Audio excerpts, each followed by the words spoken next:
아, 요한복음 강해를 계속하고 있습니다. 오늘이 63번째 시간이고 맥주 감사주일이기도 합니다. 지난주에 맥주 감사절의 의미에 대해서 같이 살펴보고 나누었습니다.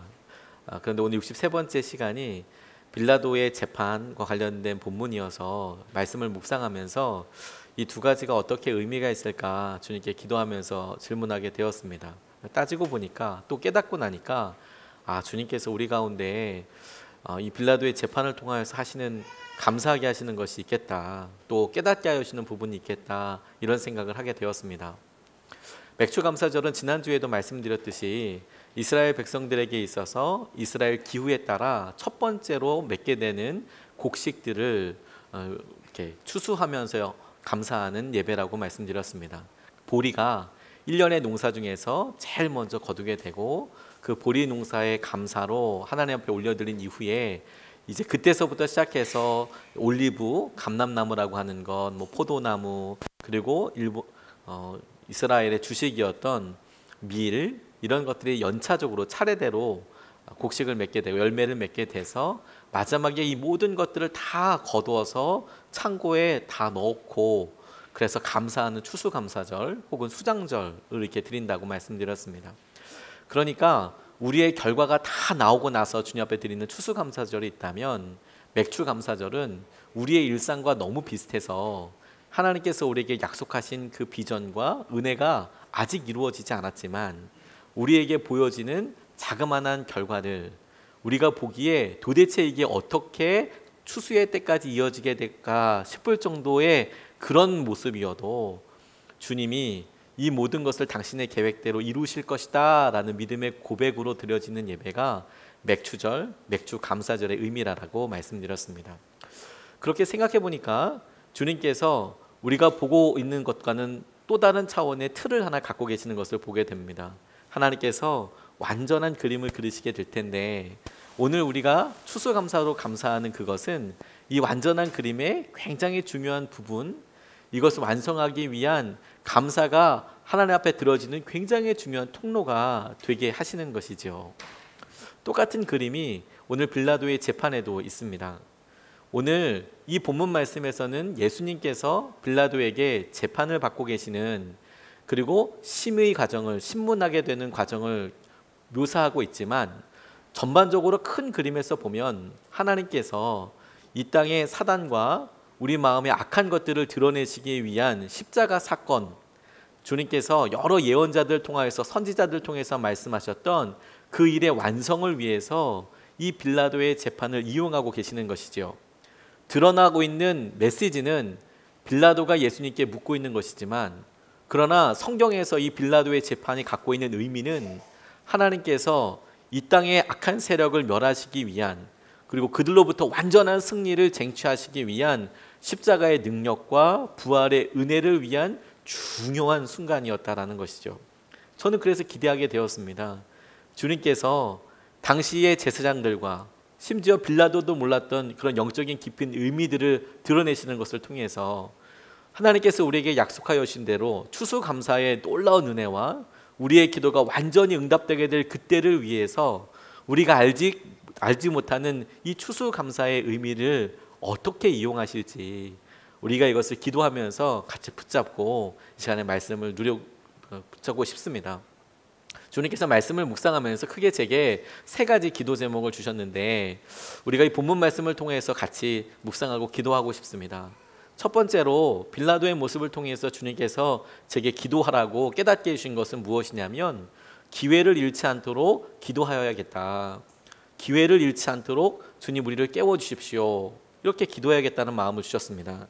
오늘 본문 말씀의 33절로 35절까지 말씀을 보면, 이에 빌라도가 다시 관정에 들어가 예수를 불러 이르되 내가 유대인의 왕이냐? 예수께서 대답하시되 이는 내가 스스로 하는 말이냐? 다른 사람들이 나에 대하여 네게 한 말이냐? 빌라도가 대답하되 내가 유대인이냐? 내 나라 사람과 대제사장들이 너를 내게 넘겼으니 내가 무엇을 하였느냐? 이렇게 대화를 하고 있습니다. 이 대화의 모습을 곰곰이 생각해보고 모습을 그려보면 이렇습니다. 빌라도가 예수님께 네가 왕이냐? 라고 묻고 있는데, 빌라도가 묻는 이 질문에 대해서 주님께서는 그게 너의 마음속에 진짜 고백으로 이어진 것이냐, 아니면 사람들에게 그렇게 들었기 때문이냐라고 묻고 계시는 것이죠.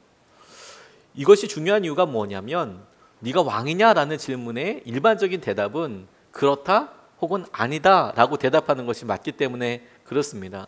네가 왕이냐? 내가 왕이다. 네가 왕이냐? 아니다. 나는 왕이 아니다.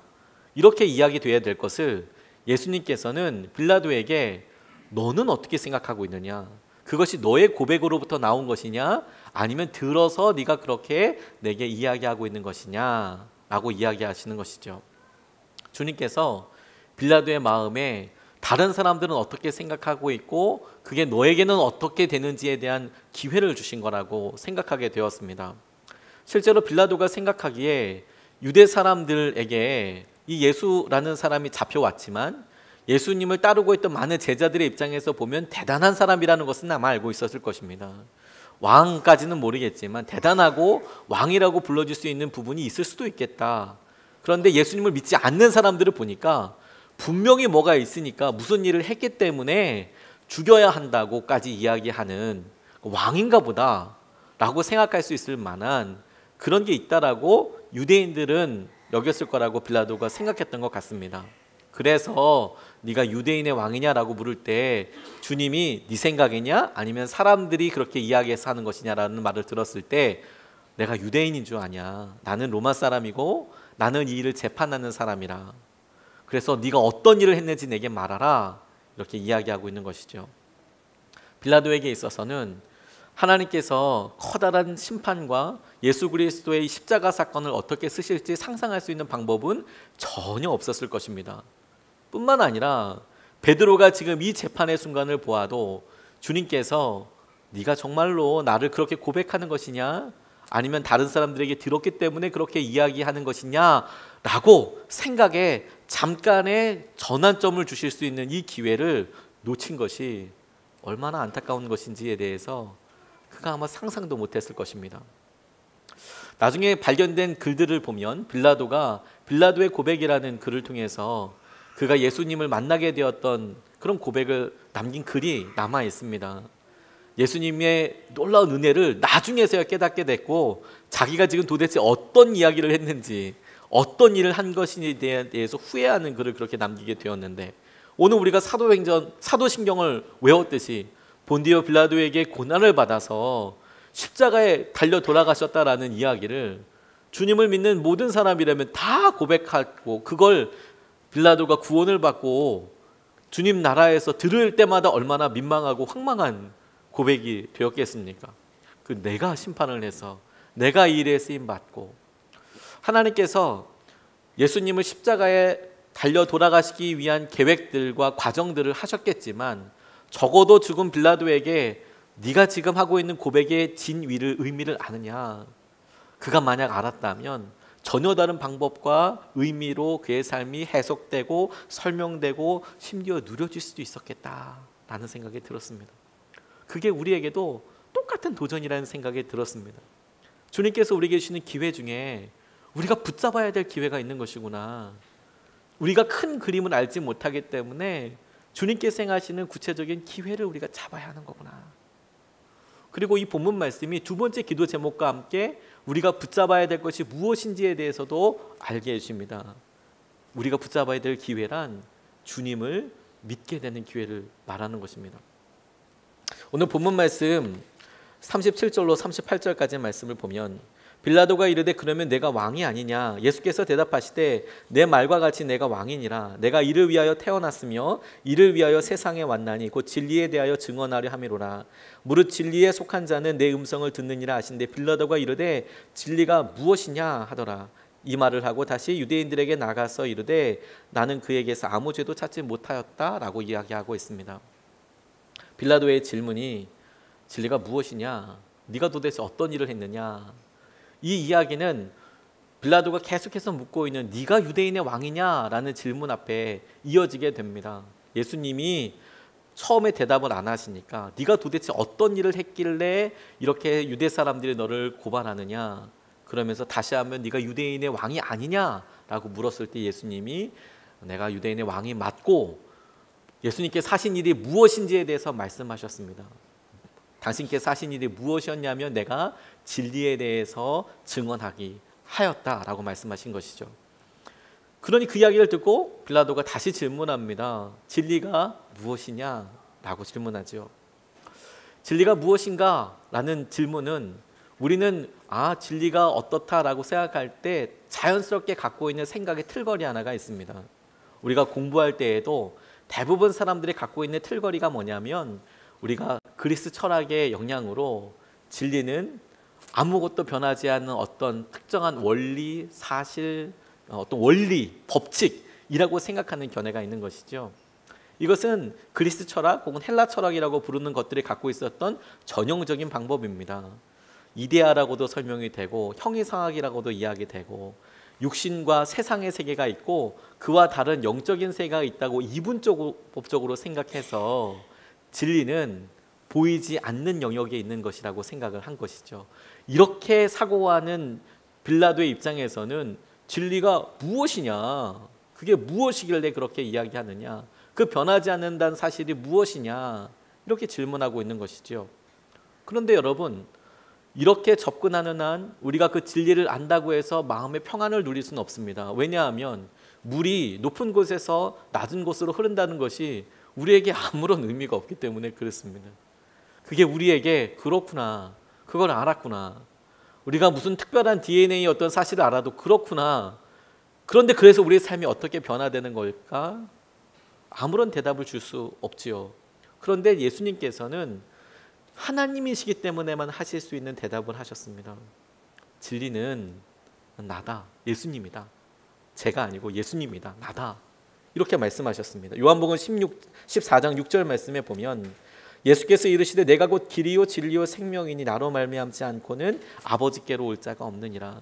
빌라도에게 직접 하신 말씀은 아니지만 같은 요한복음에서 주님께서 당신 입으로 말씀하신 것이 무엇이냐면 누누이 내가 곧 길이요 진리요 생명이다라고 말씀하고 계시는 것이죠.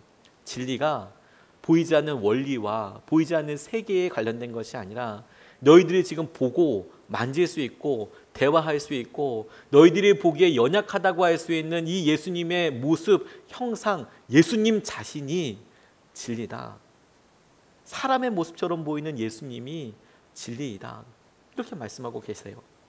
이것은 우리에게 그 예수님이 만질 수도 있고 우리의 아픔을 같이 체휼할 수도 있고 그 아픔을 통해서 함께 하실 수 있는 모든 가능성에 대해서 이야기하시고 우리가 늙어가고 우리가 아파하고 고난받고 염려하고 우울하고 이런 모든 상황들을 같이 경험하시고 그때그때마다 변하지 않는 손길과 관계로 우리를 붙잡아 주신다라는 약속을 함께하고 계시는 것이죠.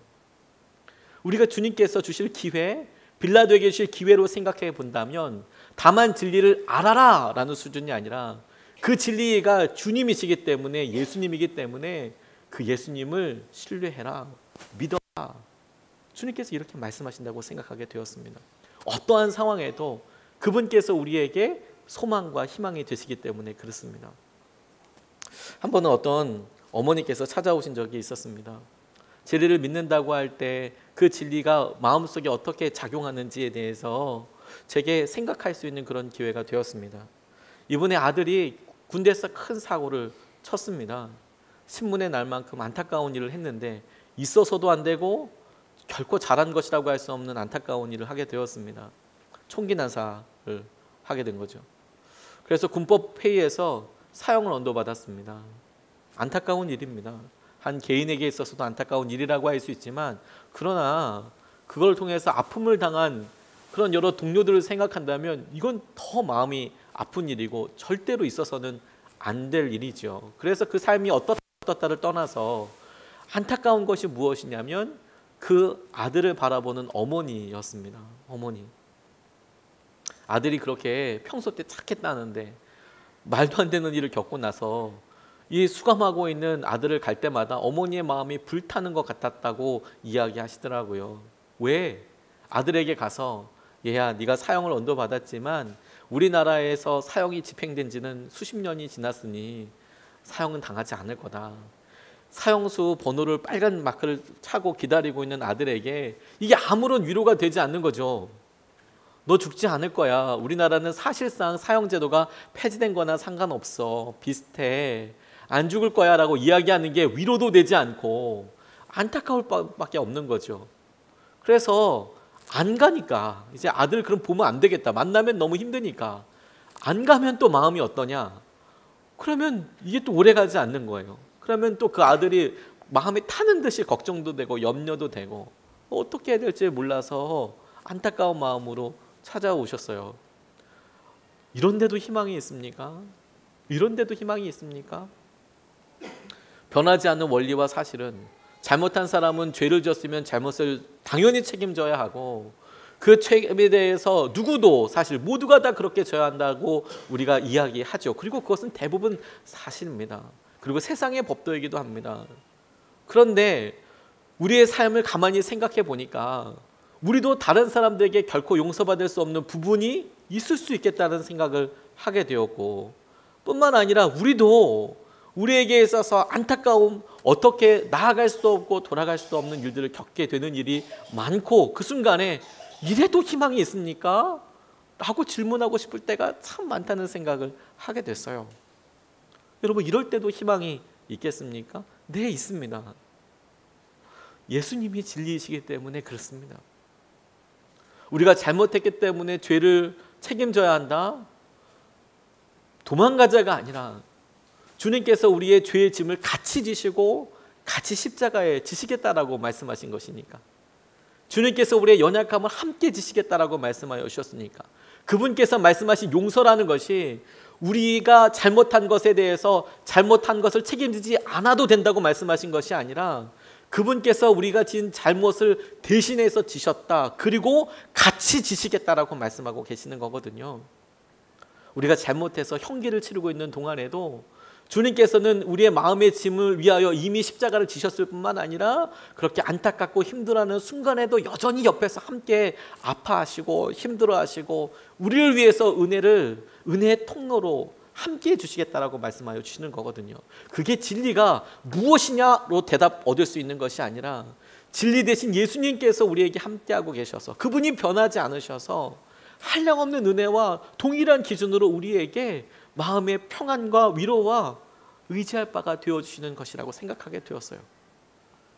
우리가 지금 믿고 우리가 지금 의지하고 우리가 함께하고 있는 이런 기회들이 예수님을 온전히 신뢰하고 우리가 진리를 아는 수준이 아니라 그분이 예수님이어서, 진리가 예수님이어서 그 진리 대신 예수님을 믿는 것으로 우리가 반응하는 것을 통해 우리에게 소망 되시고 은혜 되게 하시는 것을 날마다 누리게 하여 주시는 것이죠. 이게 우리에게 기도이고 우리에게 믿음의 고백이 되어야겠다라고 붙잡게 되었습니다. 그리고 마지막으로 주님께서 말씀하신 것이 무엇이냐면 서두르지 말고 주님을 따르게 해달라고 우리가 기도해야 하는 거구나. 38절로 39절 말씀에 보니까 빌라도가 이르되 진리가 무엇이냐 하더라. 이 말을 하고 다시 유대인들에게 나가서 이르되 나는 그에게서 아무 죄도 찾지 못하였노라. 6월절이면 내가 너희에게 한 사람을 놓아주는 전례가 있으니 그러면 너희는 내가 유대인의 왕을 너희에게 놓아주기를 원하느냐. 이 장면을 한번 머릿속에서 상상해 보십시오. 지금 빌라도가 진리가 무엇이냐라고 묻고 나서 진리가 무엇인지에 대해서 대답할 시간을, 주님께서 대답하실 시간을 주지 않고 바로 나와서 화난 성난 군중들에게 찾아가서 예수님을 신문한 결과를 이야기하고 있습니다. 이것은 다분히 정치적인 의도도 있었고 당장 바깥에 있는 소란스러운 군중들을 잠재우기 위한 의도이기도 했지만 빌라도에게 있어서 이게 얼마나 안타까운 시간인지 모르겠습니다. 그에게 주님께서 첫 번째로 기회를 주셨을 때 네가 유대인의 왕이냐라고 물을 때 그게 너의 생각이냐 아니면 사람들에게 들어서 있느냐. 그런데 마침내 빌라도가 입을 열어서 진리가 무엇이냐라고 물었을 때 조금의 시간이만 있었어도 분명히 예수님께서 진리가 무엇인지에 대해, 진리가 누구인지에 대해, 진리가 어떻게 지금 이루어지고 있는지에 대해 빌라도에게 반드시 말씀해 주실 수 있었을 텐데, 그런데 그가 그 자리에 그곳에 있지 못하고 바로 나와서 예수님의 대답이 있기 전에 너무 성급하게 나와서 자기에게 주어진 자기의 일을 하고 있더라 라는 것이죠. 근데 가만히 이 장면을 묵상해 보면서 우리 삶에도 너무 자주 일어나는 믿음의 모습이라고 생각하게 되었습니다. 우리 가운데 오랜 고난이 있어서 그 고난에 대해 오랫동안 기도하고 그 기도로 인하여서 아파하고 그래서 주님께서 간절히 응답해 주실 것을 기도해 왔지만 어느 순간에 응답하시지 않는 거구나. 우리가 그렇게 물어놓고 우리가 그렇게 질문해 놓고 그리고 주님께서 그 질문한 것에 대해서 주님께서 우리에게 이야기하시기 전에 우리가 정해둔 시간표와 우리가 정해놓은 기준에 주님께서 똑같이 채워서 말씀해 주시지 않는다고 우리는 그냥 떠나서 주님은 안 계셔. 주님은 나에게 관심이 없으셔. 너무 빨리 그렇게 이야기하는 분들이 많더라는 것이죠. 저는 청년 사역을 오래 하면서 그런 청년들을 참 많이 만났습니다. 가슴 뜨겁게 주님을 만나서 주님, 직장에 취직해야 합니다. 대학에 들어가야 합니다. 하나님, 군대에 어떻게 할까요? 하나님, 시련 때문에 너무 아픕니다. 그런 여러 기도 제목들 아픔을 가지고 이야기해 옵니다. 그래서 이야기해주고 함께 기도하면 목사님 아무리 기도해도 아픔이 사라지지 않아요.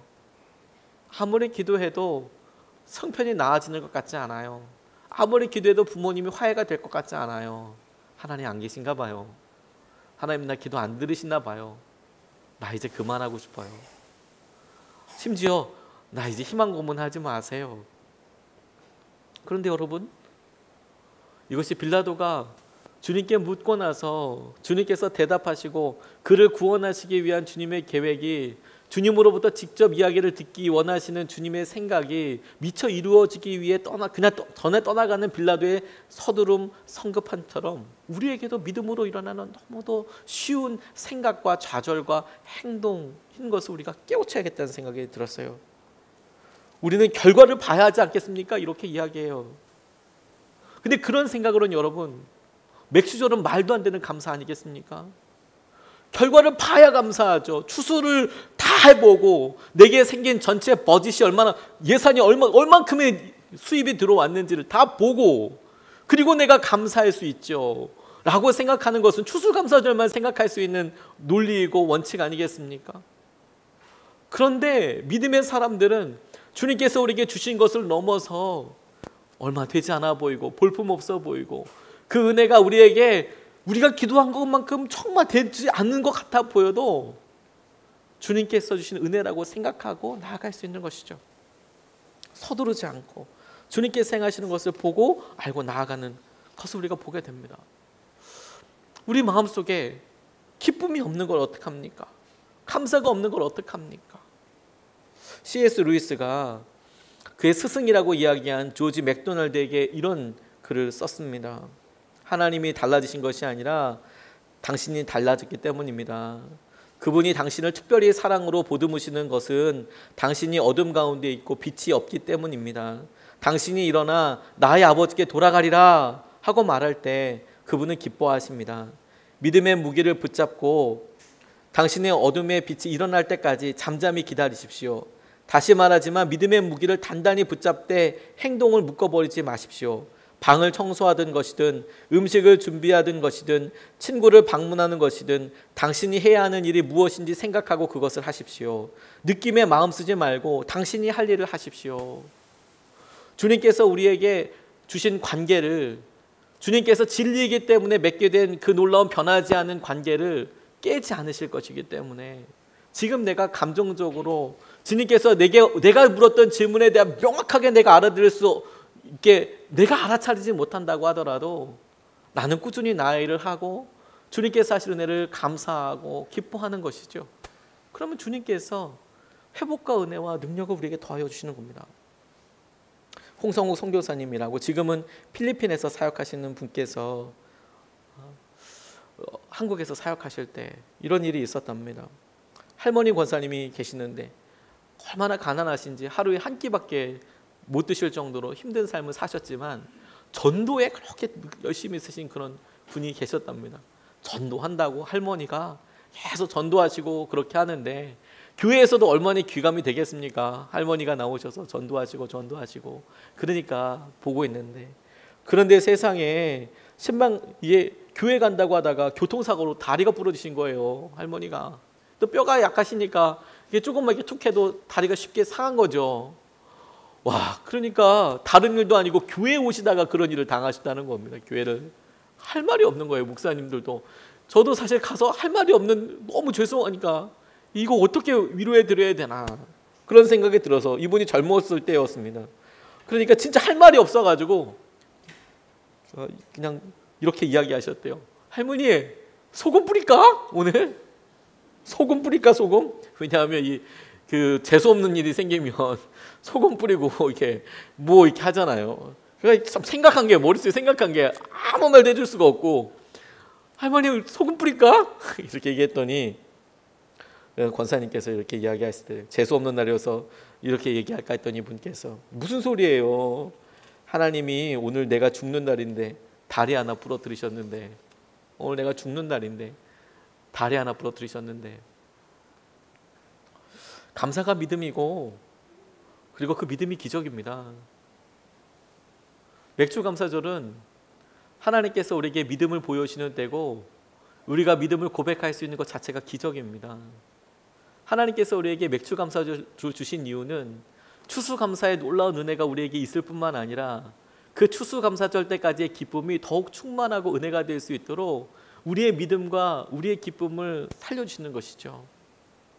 이스라엘의 절기에 희년이 있습니다. 희년은 50년마다 한 번씩 오는 것인데, 50년마다 오게 된 이유가 저는 이렇게 깨달아졌습니다.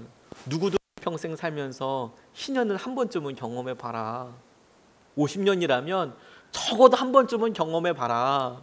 이렇게 말씀하실 때, 어떤 사람들은 너무 힘들고 가난한 삶에서 다른 사람들이 희년을 맞아서 채워주는 것을 보고 감사할 것이고, 어떤 사람들은 열심으로 수고해서 많이 벌었던 것을 희년을 맞아서 다 나눠줄 터이지만, 둘 다 큰 영적인 의미가 되는 것이 무엇이냐면, 가난한 사람들은 적어도 내가 하나님의 은혜를 경험하지 못했다라고 변명할 수 없을 거라는 거예요. 주님께서 사람들 통해서 나를 다시 회복시켜 주셨을 테니까. 그런데 나눠준 사람들은 적어도 하나님께서 그들에게 하나님처럼 네가 나눠줄 수 있고 풍부한 삶을 살 수 있도록 주신 기회를 내가 한 번도 받아본 적이 없다라고 변명할 수 없게 해 주실 거예요. 그래서 주님 앞에 큰 기쁨과 은혜를 누리면서 나아가게 되는 것이죠. 맥주 감사절이 주님께서 올해 우리에게 한 번도 경험해보지 못했던 감사와 은혜의 제목을 주신 것입니다. 그런데 그 기도 제목과 은혜를 위해서 우리에게 지금의 보잘것없어 보이는 일상의 여러 일들을 통하여 너의 믿음은 어떠한가? 너의 방향은 어떠한가? 너의 생각은 얼마나 주님 앞으로 나아가고 있는가를 믿음으로 확정케 하시고, 우리도 알고 주님도 아는 믿음의 흔적으로 우리에게 주시는 것이라고 믿습니다. 우리가 오늘 헌금을, 교회 개척 헌금을 위해서 드립니다. 저희 교회가 재작년에 12월 달에 처음으로 개척이 되고, 그리고 추수감사 헌금을 통해서 저희가 이런 은혜를 누리게 되었습니다. 그리고 우리도 하나님께서 우리에게 주실 것을 위해서 기도하면서 결단하게 되기를, 주님 우리도 교회를 개척할 수 있게 해주십시오. 주님 우리도 언젠지 모르겠지만 주님께서 우리에게 명하실 그때 아낌없이 후회 없이 두려움 없이 주저 없이 반응할 수 있도록 하나님 우리도 주님 앞에 믿음으로 반응하게 해주십시오. 그렇게 기도하다 보니까 주님께서 우리에게 맥주감사 헌금을 모으라고 그런 마음을 주셨습니다.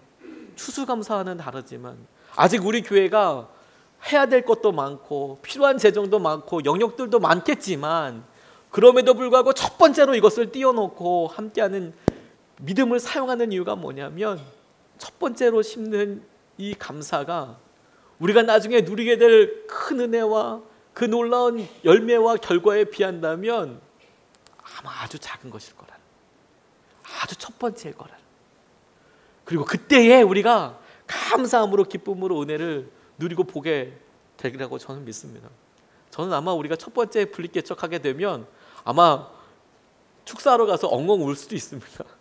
하나님께서 그와 같은 은혜를 이루어 주셨다. 아마 오늘 설교를 제가 인용할 수도 있겠습니다. 그때는 그런 일이 있게 될지도 몰랐다라고요.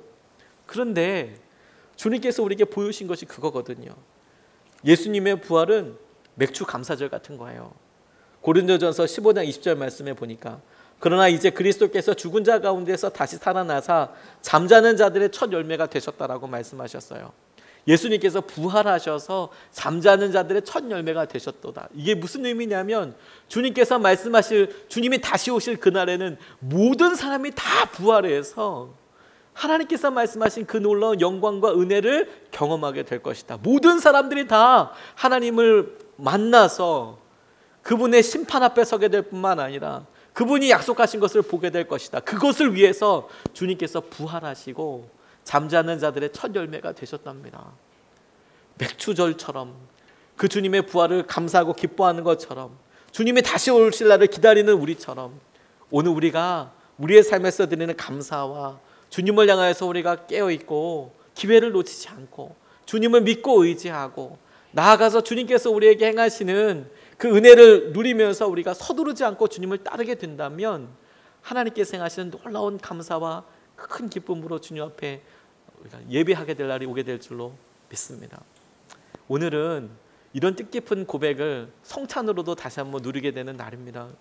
주님께서 당신의 몸을 찢어서 우리에게 몸을 주시고 당신의 피를 흘리셔서 우리를 위하여 보혈을 흘려주셨는데 우리가 오늘 성찬을 통하여서 우리의 삶에서 마지막 날 주님과 함께 예배드리게 될 그날을 기대하지만 오늘 우리에게 이루어질 이 감사로 주 앞에 나아가고 주님께서 한 몸 되게 하신 은혜를 누리게 되는 것입니다. 오늘 우리가 말씀을 붙잡고 또 주님께서 성찬을 통하여서 우리에게 한 몸 되게 하실 은혜를 감사하며 이 시간에 같이 기도하고 싶습니다. 주님께서 우리를 붙잡아 주시고 오늘 성찬 가운데 임하여 주시고 주님 우리가 기회를 놓치지 않고 주님만 신뢰하고 믿으며 주님만 따라가게 하여 주시옵소서. 우리 같이 말씀 붙잡고 같이 우리 성찬을 받기 전까지 기도하시겠습니다.